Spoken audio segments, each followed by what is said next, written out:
ரீச்சா அமைஞ்சிருக்கக்கூடிய பிரதேசம் என்பது சொருமண். அது ஒரு விவசாயத்துக்குரிய மண் பிரதேசம் அல்ல. கஜுவுக்கும் தென்னைக்கும் தான் அந்த இடம் சூட்டபிளான இடம். நல்லா வரும்.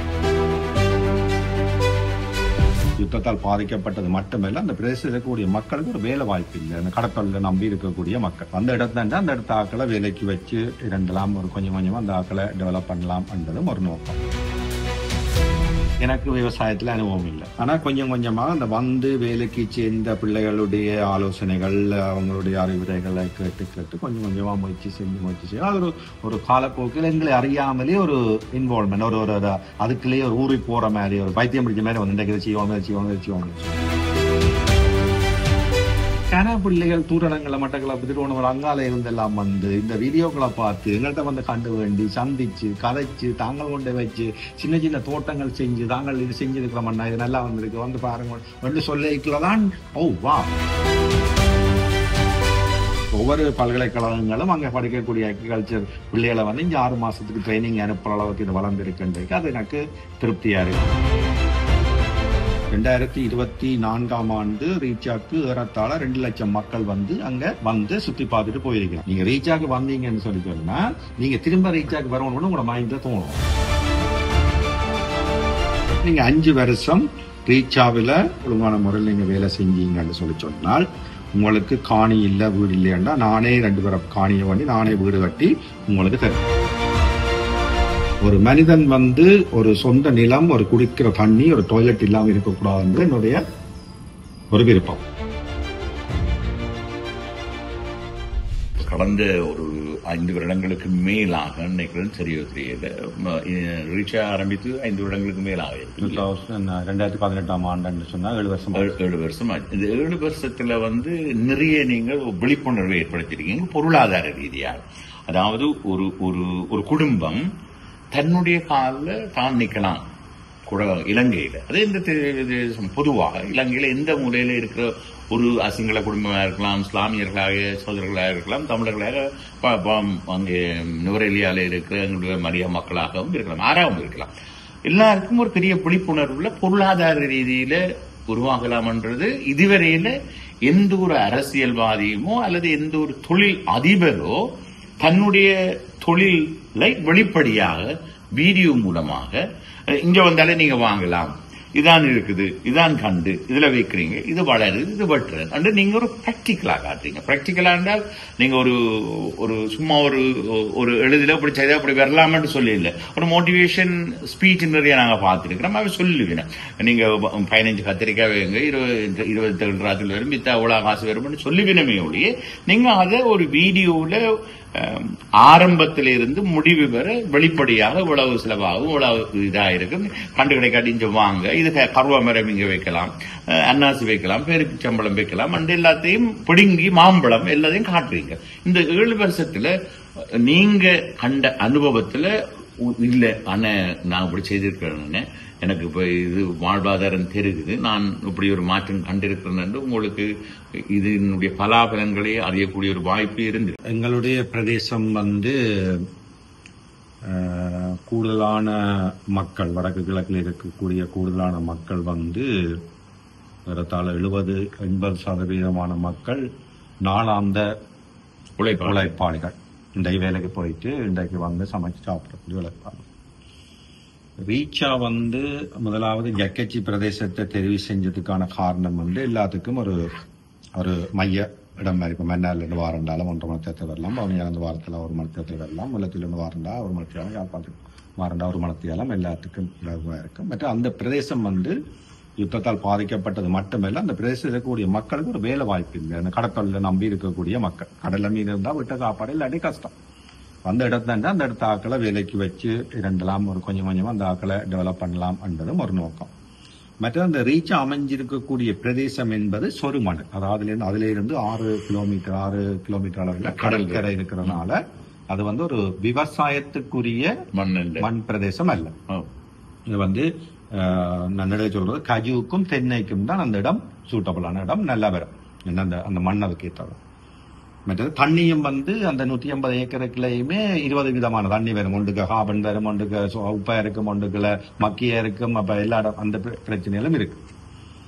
அப்ப இப்ப இங்க வந்து ஒரு எடுத்த உடனே முதலாவது செய்த வேலை வந்து எல்லா இடத்துக்கும் தென்னங்கண்டை நட்டதும், ரெண்டாவது ரோட்டை போட்டதும். இது ரெண்டும் தான். அந்த ரோட்டு போடுறதும் வந்து அந்த ஹிட்லருடைய வரலாறை படிச்சு கொண்டு போய் வந்த ஒரு இதுதான். முதலாவது பாதை இலகுவா இருந்தா தான் நீ உன்னுடைய ஆயுதங்களை சப்ளை பண்ணலாம்ன்றதுக்கு ஒரு பக்கத்தால போர் நடந்து கொண்டு இருக்கே, ஒரு பக்கத்தால பாதை போட்டான். சோ அதே மாதிரி எல்லாத்துக்குமான எக்ஸசைஸையும் போட்டு காணிக்குள்ள 8400 தென்னையும் நட்டு முடியும். அடுத்த கட்டமா தான் வேற வேற இதுகளை ஒன்றை செய்து கொண்டு போயிருக்கல. எனக்கு விவசாயத்துல அனுபவம் இல்லை. எனக்கு அக்ரிகல்ச்சர் என்ன ஏரியான்னு வைங்களா, சும்மா கண்டு நாற்பது போடுற ஆளுகள் இருந்தது. ஆனா கொஞ்சம் கொஞ்சமாக அந்த வந்து வேலைக்கு சேர்ந்த பிள்ளைகளுடைய ஆலோசனைகள், அவங்களுடைய அறிவுரைகளை கேட்டு கொஞ்சம் கொஞ்சமா முயற்சி செய்யலாம். அது ஒரு காலப்போக்கில் எங்களை அறியாமலே ஒரு இன்வால்வ்மெண்ட், ஒரு அதுக்குள்ளேயே ஒரு ஊறி போற மாதிரி ஒரு தன்மை வந்துடும். ஒரு என்ன பைத்தியம் பிடிச்ச மாதிரி வந்து இன்றைக்கு செய்வோம்னு சொல்லி அப்ப இப்படி ஒவ்வொன்றா செய்யும்போது முதல்ல அந்த மண்ணை பதப்படுத்துறதுக்கு என்ன செய்யறாங்கன்னா 3-4 வருஷம் தொடர்ச்சியா வந்து கொள்ளை விதைச்சு போட்டு கொள்ளு வளர்ந்து வரைக்கும் அதை பேருந்து சொப்ப பண்ண அரைச்சு மண்ணினுடைய நைட்ரஜன் லெவலை வந்து அது அதிகரித்து கொண்டு போகும். அந்த காணிக்கு இருக்கக்கூடிய பனைகள், தென்னை ஓலைகள் எடுத்து வந்து அதை சொப்ப பண்ணி அப்புறம் ஆட்டின் கோழிகள் இந்த இதுகளை மிக்ஸ் பண்ணி அதை பூமியை வளமாக்குறீங்க.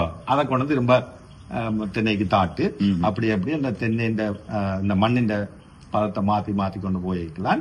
அன்னாசி கண்டை வைக்கலாம், மாங்கண்டை வைக்கலாம், கொய்யாவை வைக்கலாம், மாதுளம்பழம் வைக்கலாம், மாட்டுக்கு தேவையான CO3 CO4 புல்லுகளை விதைக்கலாம்.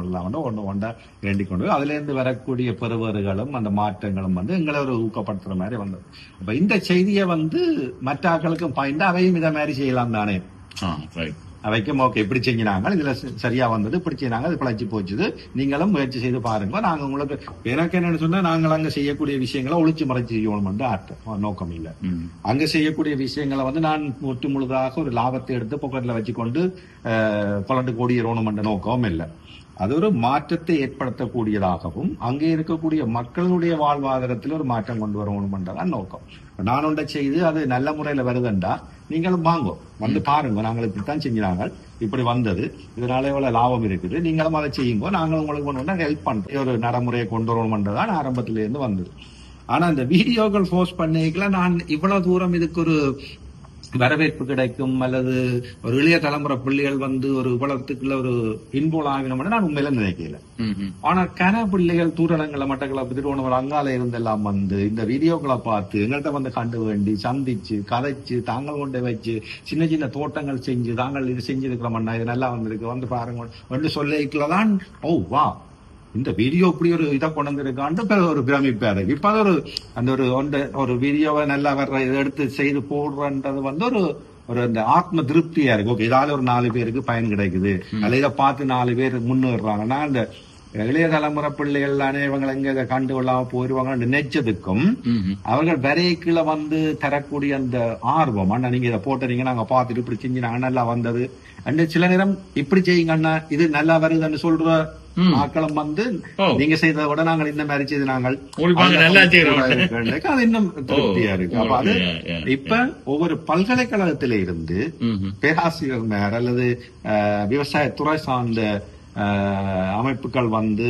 இங்க பிள்ளைகளை கூட்டி வந்து காமிச்சு இது இப்படி செய்யணும் இதை பாருங்கோ, இது இப்படி செய்யணும் இதை பாருங்கோ, இதுல இப்படி நன்மைகள் இருக்கு அந்த 2 ஏக்கர் ஓகே நாங்கள் எடுத்த முயற்சி நினைத்த அந்த எண்ணங்கள் சிந்தனைகள் ஈடுபடுற மாதிரியான ஒரு உணர்வை கொடுப்பேன். கடைசியாக கூட நான் இங்க வர்றதுக்கு முதல் கனடாவில இருந்து ஒரு சிவாண்டாண்டு ஒரு ஆள் வந்து பிரதனியா கேம்பஸ், யாழ்ப்பாண கேம்பஸ், கிளிநொச்சி கேம்பஸ்ல இருக்கக்கூடிய பேர் ஆசிரியர்களை கொண்டு வந்து எங்களோட ஃபேமிலியே 3 நாள் ஸ்டே பண்ணி அங்கே எல்லாம் சுத்தி காமிச்சு அப்புறம் அங்க படிக்கக்கூடிய பிள்ளைகளை கொண்டு வந்து இப்ப ஒவ்வொரு பல்கலைக்கழகங்களும் அங்க படிக்கக்கூடிய அக்ரிகல்ச்சர் பிள்ளைகளை வந்து இங்க 6 மாசத்துக்கு ட்ரைனிங் அனுப்புற அளவுக்கு இது வளர்ந்துருக்குன்றைக்கு அது எனக்கு திருப்தியா இருக்கு. என்னுடைய நோக்கம் ஓரளவுக்கு சரியான பாதையை நோக்கி பயணிக்கிறதுன்னு சொல்லி நான் சந்தோஷம். சாதாரணமா அதை சொல்றீங்க.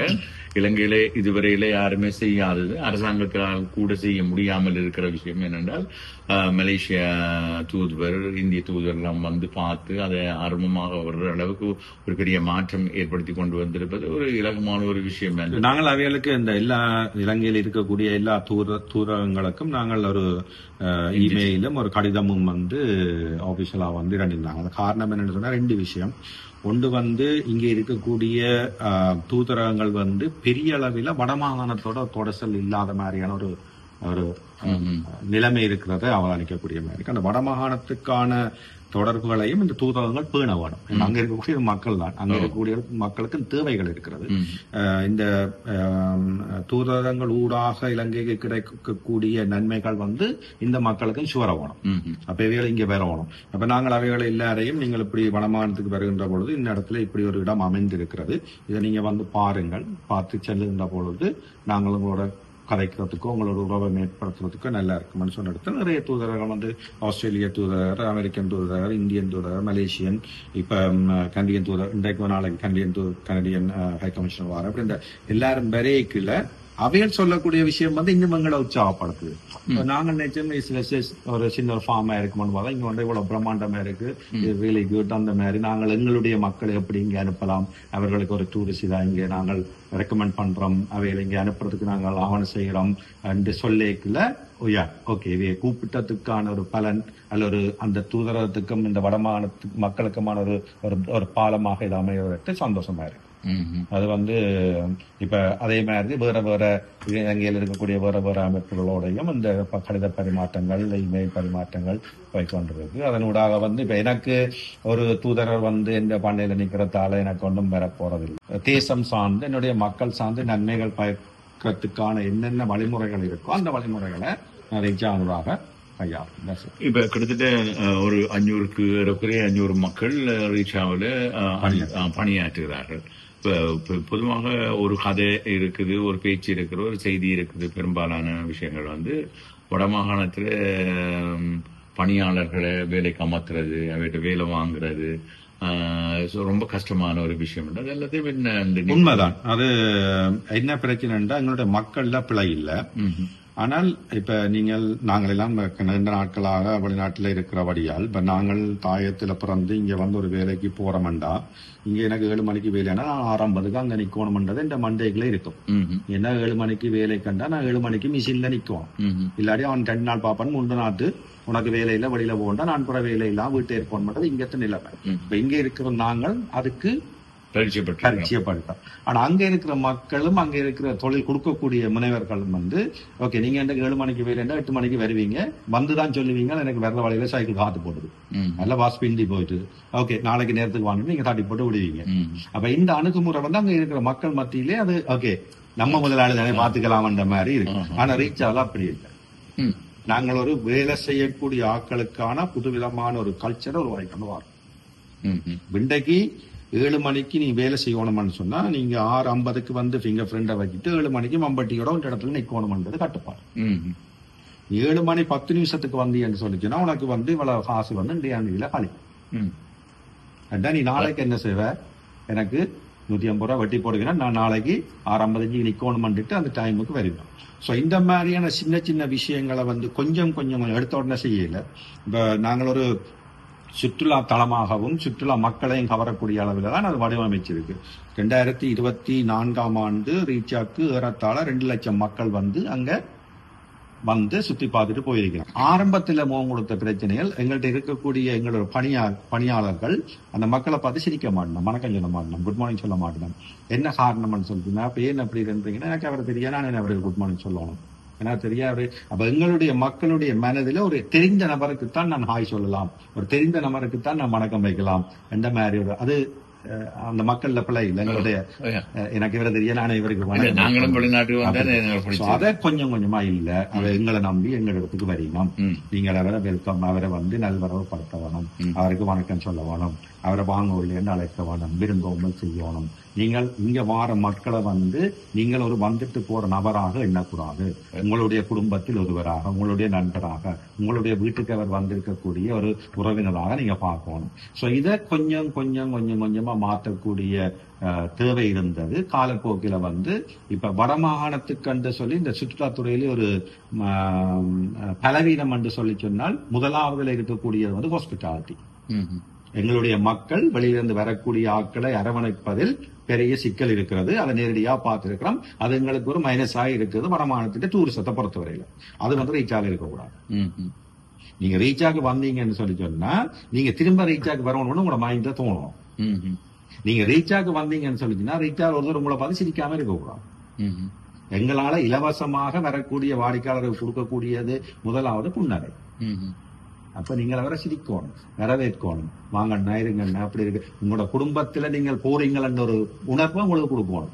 ஆனா இப்ப ஒரு 5 ஆண்டு 7 ஆண்டு காலத்துல வெளிநாட்டில இருந்து ரிப்பீட் கஸ்டமர் 2வது தடவை 3வது தடவை வரக்கூடிய ஆட்கள் அங்க வேலை செய்யக்கூடிய பணியாட்களுக்கு அவங்க பிள்ளைகளுக்கு உடுப்புகள் சாக்லேட்டுகள் பண்ணி கொண்டு வர அளவுக்கு இந்த பணியாளர்கள் முன்னேற்றம் அடைஞ்சிருக்கிறார்கள். அது ஒரு பெரிய பெரிய விஷயம், பெரிய மாற்றம், ஒரு சமூக மாற்றம் தான். வெளிப்படையாக தெரிவிக்கிற ஒரு விஷயம் இந்த சிம்பிளிசிட்டி என்ற ஒரு விஷயம் இருக்குது. இப்ப உங்களை எனக்கு பல ஆண்டுகளா தெரியும். அண்டையிலிருந்து இன்று வரை நான் உங்களுக்கு பாக்குறேன்.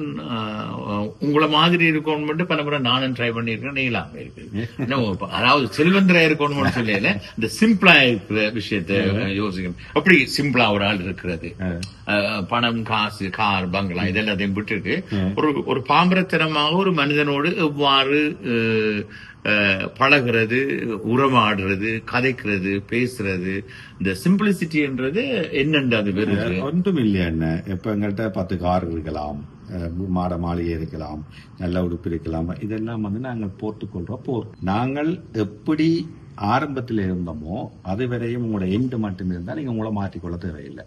நீங்க இடையில ஒரு அப்புக்கு போயிட்டு உங்கள்ட்ட பெரிய வசதிகள் இருக்குது, அந்த வசதி என்றது நிரந்தரம் இல்லை. நீங்க நாளைக்கு கீழே வரலாம். அதுக்கு எத்தனையோ உதாரணங்கள், எத்தனையோ மில்லியனர்களுடைய வரலாறு படிச்சீங்கன்னா இவங்க இருந்தவன் இன்றைக்கு எங்க நிக்கிறது. அந்த லெவல்ல இருந்துட்டு கீழே திரும்ப சிம்பிளிசிட்டியா இருக்கிறத விட நீங்க எப்பவுமே சிம்பிளிசிட்டியா இருந்தீங்கன்னு சொல்லிட்டோம்னா ஒரு பிரச்சனை இல்லை. எப்பவுமே சிம்பிளிசிட்டி, அது சிம்பிளிசிட்டி என்றதும் அல்ல ரிச்னஸ் என்றதும் மைண்ட்ல தான் இருக்கு. இதை நீங்க எப்படி வச்சுக்கிறீங்கன்னு இதன்னு சொல்லி வந்தாவ இருக்கணும் இங்க நினைச்சீங்கன்னு சொல்லிட்டீங்கன்னா அது தலைக்கு மேல போனா கஷ்டம். ஓகே, அதை நீங்க இதயத்துல நான் இப்படித்தான் இருக்கணும், இப்படித்தான் இருப்பேன், என்னுடைய இயல்பான வாழ்க்கையை நான் வாழ்றேன். நான் இயல்பாவே இப்படித்தான், நான் ஆர்டிபிஷியலா வாழ விரும்புகிறேன். இயல்பாவே ஓகே அண்ணன் வாங்கின சண்டை பிடிக்கிறேன் ஆட்டி பிடிக்கிறேன் காட்டி பிடிக்கிறேன், அது என்னுடைய இயல்பு. இப்ப சாப்பிடுக்கு ஆக்களோட இருந்து சேர்ந்து சாப்பிடுறது, போட்டு கொடுத்து சாப்பிடுறது, இது என்னுடைய இயல்பு. நான் அதை மாத்திக்கொள்ள விரும்பல. அதை உங்களுக்கு சிம்பிளிசிட்டியா தெரியும், பட் இது என்னோட இயல்பே இதுதான். இப்படிதான் ஐடியா. இன்னொரு விஷயம் இருக்கு, என்னோட பேசுற ஆட்கள் நிறைய பேர் கனடாவில் இருக்கிற தொழில் அதிபராக இருக்கலாம், அல்லது கலந்துரையாடலை பேசிக்கொண்டு இருக்கிற 2 பேரையும் பார்த்து கொண்டு இருக்கிற ஆட்கள் இந்த களியை கேட்கணும் நினைப்பின. கண்டிப்பா பார்த்து கொண்டிருக்கிறாங்க கேட்பின. இது என்ன நிறைய பேர் என்ன உங்களோட நண்பர்கிட்ட தெரிஞ்ச காரணத்தால கேட்கணுமோ தெரியல. நிறைய பேர் இலங்கையில கேட்டிருக்கணும், கனடாவில் கேட்டிருக்கணும், ஐரோப்பிய நாடுகள் லண்டன்ல எல்லாம் கேட்டிருக்கணும். உங்களுக்கு எல்லாம் தெரிந்த பேர் நான் உங்களோட ஒரு தொழில் வச்சு சரியான கஷ்டப்படுறோம் நடத்துறதுக்கு. ஒரு சின்ன தொழில், ஒரு கன்வீனியன்ஸ் ஸ்டோர்ஸ் என்ன, ஒரு ரெஸ்டாரண்ட் என்ன, இது வச்சு நாங்க போடுறதுக்கு என்ன பாடுபடுறோம்னு.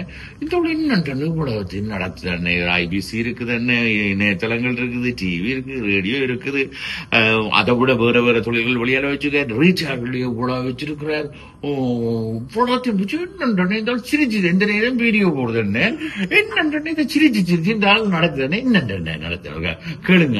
அவ்வளவுக்கு பெருசா இல்ல நீங்க சொல்றது பெருசு. நான் சொல்றது ஒரு 10,000 பேர் வச்சிருக்கிற ஒரு கம்பெனியை பற்றி நான் கதைக்கல. 10,000 பேர் வச்சு நடத்துறது சிம்பிள், அது வேற இலகுவா நடத்துற ஒரு சிஸ்டம் இருக்கும், மேனேஜர்ஸ் இருப்பினும் அது. இது அப்படி இல்லையே. நீங்க புடலங்காய் நடுறீங்க, வெங்காயம் போடுறீங்க, அங்கால ரெஸ்டாரண்ட் இருக்கு, இங்கால அந்த ரீச்சால ஓடுற வாகனங்கள் நிக்குது, இங்கால அது இது ரெண்டு இப்படி எல்லாம் வச்சிருக்கு, இங்கால ஐபிசி இருக்குது, அது பல பல தொழில்கள் வச்சிருக்கேங்கல்ல. எல்லாத்தையுமே அந்த என்ன ஃபிங்கர் டச்ல வச்சிருக்கான்னு சொல்றேன். ஃபிங்கர் டிப்ஸ்ல இவர் வச்சிருக்காரு. கண்ணுக்கு முன்னுக்கு எல்லாத்தையும் பார்க்கக்கூடிய மாதிரி செட்டப்களை இருந்துச்சான்னு சொன்னா தொழில்களை கூட்டி கொண்டு போறது இல்லவே இருக்கும். இல்ல நான் கேட்கிறேன் என்னன்னா, இது உண்மையில கேட்டுக்கொண்டிருக்கிற ஒரு தொழில் அதிபர்களுக்கு இப்படி செய்யலாமோ என்று நினைக்கிறது. நான் அவைக்கு சொல்ற பதில் இதுதான். எனக்கு 40% வந்தா காணும், 60% தொழிலாளிக்கும் அவைக்கும் போகணும் நடத்தலாது. நீங்க 90 பொக்கெட்டுக்க போடணும் என்னென்ன நடத்துறது நான் அவைக்கு சொல்றது. நீங்க சொல்லுங்க. இல்ல இப்ப நான் நடத்தக்கூடிய தொழில்கள் எல்லாத்துக்குமே அதுக்குரிய பொறுப்பு அதிகாரிகள் இருப்போம். இப்ப உங்களுக்கு தெரியும், ஐபிசி தமிழ்னு சொன்னா ராஜண்ணா இருக்கிறார், அவர் கம்பெனியின் சிஇஓ, அவர் இதுல ஒரு டீம் இருக்கும். அவர் அந்த அளவு விஷயங்களையும் பார்த்து கொள்ளுவர். ஏதாவது அவரை மீறி அவர் ஒரு முடிவெடுக்கணும் அல்லது அவற்றை பேரியரை மீறி ஒரு முடிவெடுக்கணும்னா கால் பண்ணுவார். கால்லையோ இல்லை இமெயிலையோ வாட்ஸ்அப்லையோ நெட்லையோ அதுக்குரிய இதை கொடுத்து விட்டால் அவர் அதை இது பண்ண. அதே மாதிரி சோசியல் மீடியா கொண்டு ஒரு சிஇஓ இருக்கிறார், லங்காசுரிக்கான ஒரு சிஇஓ இருக்கிறார். ஒவ்வொரு கம்பெனிகளுக்கு பேப்பர் ஃபேக்டரி செப்பரேட்டா எல்லாருக்குமே ஒவ்வொரு ஆர்கனைசேஷன் இருக்குது. அந்த ஆர்கனைசேஷனுக்குள்ள ஒரு சார்ட் ஒன்று இருக்கும். ஓகே, இவர் சிஎஃப்ஓ, இவர் வந்து மார்க்கெட்டிங், இவர் வந்து சேல்ஸ், இவர் வந்து கஸ்டமர்ஸ் கேர், இவர் வந்து ஹாஸ்பிட்டாலிட்டி. ஸோ அவை கண்டு வார வருஷத்தினுடைய டார்கெட் சொல்றோம். அதாவது அந்த 2026ஆம் ஆண்டு அவர்கள் எவ்வளவு வேலையா செய்யணும், இல்லை எவ்வளவு நம்பர்ஸ் அடைய வேணும், எவ்வளவு ப்ராஃபிட் எடுக்கணும், எவ்வளவு கஸ்டமர் எடுக்கணும்ன்றதை டிசம்பர் மாதம் முதல் வருஷமே இருந்து டேபிள்ல இருந்து இப்ப நீங்க உங்கள்ட்ட ஒரு கம்பெனிக்கு பொறுப்பா தந்துடாது. உங்களுக்கு வந்து ஒரு டாப் லைன் ஒன்று இருக்கும், பாட்டம் லைன் ஒன்று இருக்கும். இப்போ 100 மில்லியன் ரெவென்யூ செய்யணும், 5 மில்லியன் எபிட்டா ப்ராஃபிட்டா எடுக்கணும்.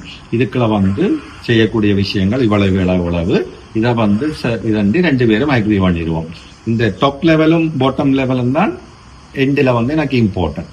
இந்த இடையில இருக்கிறத கூட்டி குறைக்கிறது திறக்கிறது அதுகள் வந்து அந்த அதிகாரம் தான் உங்களுடைய சிஇஓடைய அதிகாரம். அதை தாண்டி நீங்கள் ஏதாவது செய்ய போறீங்க அல்லது லாபம் என்ன இது வருது பிரச்சனைகள் வருதுன்னு சொல்லிட்டீங்கன்னா நீங்க என்னோட டிஸ்கஸ் பண்ணுவோம். மாசம் செய்யக்கூடிய இதை வந்து மந்த்துக்கு ஒருக்கா வந்து ப்ரெசென்ட் பண்ணி அதுக்குரிய முன்ன பின்ன இருக்கிற விஷயங்களை வந்து ஓகே இதை இப்படி செய்தீங்கன்னா இப்படி நடக்கும், இப்படி செய்தீங்கன்னா இது நடக்கும், இதுல வரக்கூடிய லாஸை வந்து இதுல ஈடுபடுத்தலாம், இதுல வரக்கூடிய ஷார்டேஜை வந்து இதுல சரி பண்ணலாம்னு சொல்லி டிஸ்கஷனுக்கு வந்து அது அந்த பண்ண மாத்துக்கும் அவைக்கு சுகமா இருக்கும். சில நேரம் 10 டிபார்ட்மெண்ட் இருக்குண்டா 8 டிபார்ட்மெண்ட் வந்து 100 வீதம் அவங்களுடைய டார்கெட் அடைவினோம், சில பேர் 80 வீதம் 70 வீதம் அடைவினோம். ஸோ அவைக்கும் என்ன செய்து இருக்குது, நீங்க இந்த டார்கெட் அடைஞ்சிங்கன்னு சொன்னா உங்களுக்கு இவ்வளவு சம்பளத்தை விட போனஸ் இருக்கு. உங்களுக்கு கீழே வேலை செய்யக்கூடிய ஸ்டாஃபுக்கு ஒரு மாத சம்பளம் எக்ஸ்ட்ராவா இருக்கு. அவையும் வந்து ஒரு ஒரு ஒரு ஒரு சம்பளம் கிடைக்குன்றதுக்கு அப்பால ஒரு இன்வால்வ்மெண்டோட தாங்கள் விரும்பி அதை செய்யணும், இதை செய்தா எனக்கு இது கிடைக்கும், இந்த வருஷம் எனக்கு இது 2 மண்ட மாதிரி ஒரு ரீச்சாவில் எல்லாம் ஒரு சின்ன சிஸ்டம் தான். ஆனா அந்த ஆட்களுக்கு அது ஒரு பெரிய மோட்டிவேஷன். உதாரணத்துக்கு அங்கேயும் வந்து ஏராளமான டிபார்ட்மெண்ட், அக்ரிகல்ச்சர் இருக்கு, அனிமல் ஃபேக்கல்டி இருக்கு, ஹாஸ்பிட்டாலிட்டி இருக்குது, அது இருக்கு, இது இருக்கு, என்டர்டைன்மெண்ட் இருக்கு, டீம் பார்க் இருக்கு, சோன் வைக்கும். இதே மாதிரி நீங்க இந்த டார்கெட்டை அடைய வேணும், இது இவ்வளவு ரெவென்யூ செய்யணும், இவ்வளவு ப்ராஃபிட் எடுக்கணும், இது எடுத்தீங்கன்னு சொன்னா உனக்கு இவ்வளவு போனஸ், உன்னுடைய கீழே இருக்கக்கூடிய ஸ்டாஃபுக்கு இவ்வளவு. இதை விட இன்னொரு சிஸ்டம் இருக்கு. நீங்க 5 வருஷம் ரீச்சாவில பிரச்சனை இல்லாமல் குடிவரி இல்லாமல் நேரத்துக்கு வந்து நேரத்துக்கு நீங்க ஒழுங்கான முறையில உங்களோட லீவுகளை எடுத்து ஒழுங்கான முறையில் நீங்க வேலை செஞ்சீங்கன்னு சொல்லி சொன்னால் உங்களுக்கு காணி இல்ல வீடு இல்லையா நானே 2 பேரை காணியை பண்ணி நானே வீடு கட்டி உங்களுக்கு தரும். ஒரு மனுஷனுடைய ஆசை என்ன, நான் ஒரு சொந்த வீட்டுல இருக்கணும் நானு. சோ என்னட்ட வேலை செய்யறோம் ஒருதன் வந்து சொந்தமா ஒரு வீடோ காணியோ இல்லாம இருக்கக்கூடாது. 5 வருஷத்துல நீங்க 5 வருஷம் நீங்கள் உங்களுக்கு சம்பளம் கிடைக்கும், போனஸ் கிடைக்கும், நீங்க ஒழுங்கா வேலைக்கு வந்து நீங்க அதை 2 விஷயமா நாங்க பார்க்கலாம். ஒன்று வந்து அந்த நபரை நான் நல்வழிப்படுத்துறதா பார்க்கலாம். அவர் வெற்றில வாக்கு போடுவார், தண்ணி அடிப்பார், கொண்டாடி அடிப்பார், அப்படி இருக்கும். அதுல இருந்து அவரை விடுபட்டு அவர் ஒரு மனிதனா ஒரு நிரந்தர வேலை இருக்குது, ஒரு வீடு இருக்குது, நீ இப்படி செய்யணும், இப்படி 5 வருஷத்துல அவர் ஒரு மனிதனா மாறதுக்கான ஒரு வாய்ப்பை கொடுக்குறேன். ஒரு மனிதன் வந்து ஒரு சொந்த நிலம், ஒரு குடிக்கிற தண்ணி, ஒரு டாய்லெட் இல்லாம இருக்கக்கூடாதுன்னு என்னுடைய ஒரு விருப்பம். அது இன்றைக்கு இல்லாட்டிலும் வெண்டை கண்டாலும் எனக்கு தெரிஞ்ச ஆக்கள், எனக்கு 2 ஆக்கள் என்னட்ட வேலை செய்கிற ஆக்களுக்கு வந்து முதலாவது அது முதல் எந்த வீட்டை சுத்தம் செய்யணும், பிரதான் நான் சமூகத்தை சுத்தம். ஸோ என்னட்ட இருக்கிற ஆக்களுக்கு இதை இம்ப்ளிமெண்ட் பண்ணி இருக்கிறேன் 2-3 வருஷத்துக்கு முதல்ல இருந்து. அதாவது என்னுடைய பர்த்டே வந்து அங்க செய்யணும், நான் அதெல்லாம் ஸ்டாப் பண்ணி போட்டேன். அதெல்லாம் தேவையில்லாத விஷயம். பிறந்த நாள் ஒரு நாள் தான் பிறந்த நாள். ஸோ இந்த நாளுக்கு நீங்க ஒரு 5 பேருக்கு வீடா கட்டி கொடுங்க, அவையும் சந்தோஷமா இருக்கு. ஸோ அந்த இது வந்து இப்ப இந்த வருஷம் எல்லாம் வந்து கட்டன்ல ஒரு வீடு கட்டுறோம். என்னோட வேலை செய்யறவர் வந்து கட்டன்ல இருக்கிறார். அவர்களுக்கு 6 வருஷம் 5 வருஷம் முடிஞ்சது வரைக்கும் அவருக்கு காணி இருக்கு, ஆனா வீடு இல்லை. இப்ப ஒரு வீடு வந்து அங்க கட்டுப்படுது, இப்போ வரமான ஓப்பன். சோ இது வந்து மிச்சாக்களையும் ஒரு மோட்டிவேட் பண்ணாலும் இந்த கம்பெனில இருந்தா எனக்கு நல்லா இவையோட நல்லா இருந்தா என்ன நல்லா பாப்பினா. முதலாவது வேலை செய்யறவனுக்கு தன் முதலாளியில ஒரு நம்பிக்கை வரணும், முதலாளிக்கு வேலை செய்யறவன ஒரு நம்பிக்கை வரணும். மற்றது ஒரு நாளும் என்னோட வேலை செய்யறவனை வந்து ஒரு கொள்ளாளியா பார்க்கணும், ஒரு சகோதரனா பார்க்கணும். இது இருந்துச்சான்னு சொல்லிச்சுன்னா நீங்கள் ஸ்மூத்தா பிரச்சனைகள் வரும், களவுகள் நடக்கும், பிரச்சனைகள் வரும். மனிதன் தானே, எல்லாரும் தவறு செய்யறானே, கூப்பிட்டு தட்டி போட்டு இப்படியுமே செய்யாத இது பிரச்சனை, நான் இருக்கிறேன் பார்த்துக்கணும்னு சொன்னா ஸோ இந்த மாதிரியான இதுதான் வழியே இது முழுக்க முழுக்க அவங்கள வச்சு புளிஞ்செடுத்து நான் மட்டும் புக்கர்ல போட்டு கொண்டு போகணும் என்ற நோக்கம் உங்களுக்கு இல்லை தானே. மகிழ்ச்சிகரமான நேரம் என்று நினைக்கிறேன், சந்தோஷமான நேரம் நினைக்கிறேன். இந்த ஒரு பெரிய பயணம் என்ன, ஒரு ஐரோப்பாவில் ஒரு மிகப்பெரிய ஒரு சாதனையை செய்து மிகப்பெரிய தொழில் அதிபராக மாறி சாதாரணமாக புலம்பெயர்ந்த அந்த நாட்டிலிருந்து ஒரு அடிமட்டத்திலிருந்து புலம்பெயர்ந்த நாட்டில் ஒரு நல்ல இடத்துக்கு வந்துட்டு அதே மோட்டிவேஷன் அதே கொள்கையோடு அதே விஷயத்தோட ஊருக்கு போய் ஊர்ல இருக்கிற விஷயத்தை கொண்டு வர்ற விஷயம். இந்த விஷயத்துல உங்களுடைய துணைவியார் வைதேகி அவர்கள் உங்களுடைய குழந்தைகள் எந்த அளவு உங்களோட பங்களிக்கிறார்கள்? நான் இலங்கையில போயிட்டு ஒரு பெரிய அளவில் தொழிலை செய்யறதோ இல்ல ஃபேக்டரியில போறதோ வேலை வாய்ப்பை கொடுக்கறதோ வந்து நான் பெருசா பார்க்கிறேன். அந்த எங்கட நிலம் எங்கட மொழி நாங்கள் தெரிஞ்சாக்கள் போய் தமிழ்ல கதைக்கலாம் கண்டலாம், அது எனக்கு பெரிய மேட்டரா இல்லை. நான் உண்மையில வந்து நான் எப்பவுமே சாதனையா அல்லது பெரிய சக்சஸா பாக்குறது வந்து நாங்கள் புலம்பெயர்ந்த தேசத்திலேயே ஒரு 3 நண்பர்கள் சேர்ந்து ஒரு 9 நாட்டில ஒரு 7 மில்லியன் மக்களுடைய ஒரு சப்ஸ்கிரைபர் அதாவது வாடிக்கையாளரை கொண்ட ஒரு நிறுவனத்தை ஐரோப்பிய நாட்டில் ஒரு பேர் செல்லக்கூடிய மாதிரி வந்தது வந்து எப்பவுமே எனக்கு அது ப்ரவுட். எனக்கு அது வாழ்நாளில மறக்க முடியாத விஷயம். இது ஒரு பெரிய சாதனையா பார்ப்பேன், சாதனையா சொல்வேன். என்ன சொன்னா அவ்வளவுக்கு வந்து உடம்பால மட்டுமல்ல உள்ளத்தாலையும் அதோட பயணிச்சது. ஸோ அந்த டைமில் எல்லாம் வந்து நிறைய நாடுகளுக்கு பயணம் செய்வோம். உங்களுக்கு தெரியும், நான் இருக்கிற ஹாலண்ட் அங்களோட வியாபாரங்கள் வந்து லண்டன்ல இருந்தது, பிரான்ஸ்ல இருந்தது, ஜெர்மனில இருந்தது, சுவிஸ்ல இருந்தது, ஸ்பெயின்ல இருந்தது, பெல்ஜியத்துல இருந்தது, சவுதியில இருந்தது, ஆஸ்திரேலியால இருந்தது. ஸோ இப்படி எல்லா நாடுகள்லையும் இருக்க நிறைய தூரம் வந்து பயணிக்க வேண்டிய தேவை இருந்தது. நாங்கள் போனாத்தான் அங்க எடுக்கக்கூடிய முடிவுகள் எடுக்கிறதுக்கு அங்க இருக்கக்கூடிய கண்ட்ரி மேனேஜருக்கு இலவா இருக்கும். ஸோ அந்த நேரத்தில் எல்லாம் வந்து என்னுடைய துணைவியார் தான் வீடா இருந்தாலும் சரி, பிள்ளைகளுடைய கல்வியாக இருந்தாலும் சரி, பிள்ளையோட பராமரிப்பாக இருந்தாலும் சரி, எல்லா விஷயத்திலையுமே வந்து அந்த ரோலை பிளே பண்ணினது வந்து முழுக்க இன்னைக்கு என்னுடைய பிள்ளைகள் வந்து படிச்சு ஒரு நல்ல நிலைக்கு வந்திருக்கணும், நல்ல இவ்வளவு தூரத்துக்கு வந்திருக்கின்றதுக்கு என்னுடைய ஓகே உழைச்சி போடுறது மட்டும் ஒரு இது இல்லை. அந்த குடும்பத்தை வந்து ஒரு இதுக்கு கொண்டு வாரத்தில் ஆற்றின பங்களிப்புன்றது வைதேகி தான் 100% சார். வைதேகி தான் அந்த நிலையை கொண்டு வந்தது. ஸோ இப்பவும் கூட நான் எனக்கு விருப்பம், நான் தாயத்தில் ஏதாவது செய்யணும், அங்கே இருக்கிற ஆட்களுக்கு யூஸ் பண்ணணும்னு சொல்லியிருக்க கூட இல்லை, நான் வரையில நான் இங்கே தான் இருக்க போறேன், நீ போய் செய்யறேன் அப்படின்னு அங்கேயும் வந்து ஹெல்ப் பண்றது, ரீசார்ஜ் வந்து அதை பண்றது, சில இதில் பொறுப்படுறது, காணொலி செய்யறது, அதே நேரத்தில் பிள்ளைகளோட வந்து பிள்ளைகளை பார்க்க பண்றது எல்லாமே இருந்து அந்த இதில் எனக்கு நல்ல சப்போர்ட்டா இருந்தது. என்ன ஒரு மனிதனுடைய வெற்றிக்கு நண்பர்கள் மட்டுமில்ல மனைவியின் காரணம் தான் அந்த விஷயம். ரொம்ப நன்றி. நீங்கள் உங்களோட பேசிய இனிமையான வாழ்தல் இனிது என்று சொல்லுவார்கள். உங்களோடு பேசுவதில் இனிது நிறைய விஷயங்கள் சொன்னீர்கள். கேட்டுக்கொண்டிருக்கின்றவர்களுக்கு ஒரு பிரயோசனமான விஷயமாக இருக்கும். வெளிப்படையான பேச்சு, மறைமுகம் இல்லாமல் அல்லது நேரடியாக சொல்கின்ற வார்த்தை பிரயோகங்கள் வந்து சமூகத்துக்கு பெரிய மாற்றங்களை ஏற்படுத்தும் என்று நான் நினைக்கிறேன். அது என்னுடைய கடந்த கால அனுபவத்தில் நான் பார்த்திருக்கிறேன். நேர்மையான மனிதர்களுக்கு சில கஷ்டங்கள் வரலாம், ஆனால் தொடர்ச்சியாக இருக்கு. அது எனக்கு தெரியும், அவர் இப்படிதான் செய்வார், இப்படிதான் பேசுவார், இப்படிதான் இருப்பார் என்றது. இந்த நெடுந்தூர பயணம் இது மிகப்பெரிய ஒரு பயணம். இந்த பயணம் உங்களுக்கு வெற்றி அளிக்க நீங்கள் காணுகின்ற கனவுகள் நனவாக வேண்டும் என்று நான் நினைக்கிறேன், வாழ்த்துறேன், சந்தோஷப்படுறேன். என்னோடு பேசியதற்கும் இந்த கலந்துரையாடலில் நீங்கள் பங்கு கொண்டதற்கும் ரொம்ப நன்றி பாஸ்கரன் அவர்களே. ஒரே ஒரு விஷயம் கேட்டுக்கொண்டு விடைபெறலாம். இந்த எந்த நேரம் சிரிச்சு கொண்டிருக்கிறது என்னென்ன செய்யணும்? அதுக்கு ஒரு குழுசா இருக்க போறோம். நன்றி. மேல பார்த்து என்ன எனக்கு நீண்ட நாட்களா தெரியும். அவருடாக ஒரு நேர்காணல் நடக்கும்னு சொல்லி நான் யோசிக்கல. அதுவும் அவர் ஏதோ ஒரு விடயத்துக்காக ஹாலண்டுக்கு வந்தவர். ஆனால் அந்த விடயத்தை தாண்டி ஒரு நேர்காணல்ல அவரோட கதைக்கிறதுக்கும் அவருடைய கேள்விகளுக்கு பதிலளிக்கிறதுக்கும் ஒரு சந்தர்ப்பம் இறைவன் கொடுத்துருக்கா. அதுக்கு இறைவனுக்கு நன்றி. நம்பிக்கை இல்லாட்டிலும் பட் இல்லைன்னு சொல்ற மாதிரி இறைவனுக்கு நன்றி. நிச்சயமாக இந்த வீடியோ வந்து நிறைய பிள்ளைகள் எனக்கு வந்து நிறைய சின்ன பிள்ளைகள் நிறைய என்ன ஃபாலோ பண்றீங்கன்னு தெரியும். பெருசா வரணும், வியாபாரத்துல சாதிக்கணும், நிறைய உழைக்கணும், நிறைய பிள்ளைகளுக்கு நிறைய கனவுகள் இருக்கிறத பாக்குறேன். எனக்கு தெரிஞ்ச நிறைய வீட்டுல கரண் மாமா வாரி வரணும், கண்ணண்ணா வாரி வரணும்னு சொல்லி கொடுத்து வளர்க்குற பிள்ளைகளை பார்த்துருக்கேன். ஸோ எல்லாருக்கும் சொல்ற ஒன்றுதான், நீங்க செய்யற எந்த தொழிலுமே வந்து கேவலமானதோ கூடாத தொழிலும் இல்லை. ஆனால் நீங்கள் எப்பொழுதுமே வந்து நம்பிக்கை, உங்கள்கிட்ட இருக்கக்கூடிய நம்பிக்கையை வந்து வீண் போக விடக்கூடாது. தொழிலண்டு ஒன்று செய்யும் போது நிறைய தோல்விகள் வரும். அந்த தோல்விகள் தான் உங்களை அடுத்தடுத்த தொழில்களில் வெற்றியா மாற்றுறதுக்கு படிக்கலாம் அமையும். ஒரு விடயத்துல தோல்வி அடைஞ்சிட்டோம், இதோட எல்லாம் முடிஞ்சது, இதுக்கு மேல ஒன்று செய்யலாம்னு சொல்லி விட்டுறாமல் விடாமுயற்சி எப்பொழுதுமே விஸ்வரூப வெற்றியை கொடுக்கும். உங்களுடைய எண்ணங்கள் நிறைவேற, நீங்களும் ஒரு சாதனை பிள்ளைகளாக வளர என்னோட மனமார்ந்த வாழ்த்துக்களை தெரிவித்துக் கொண்டு நன்றி. என்ன வணக்கம். மீண்டும் சந்திப்போம். தேங்க்ஸ்.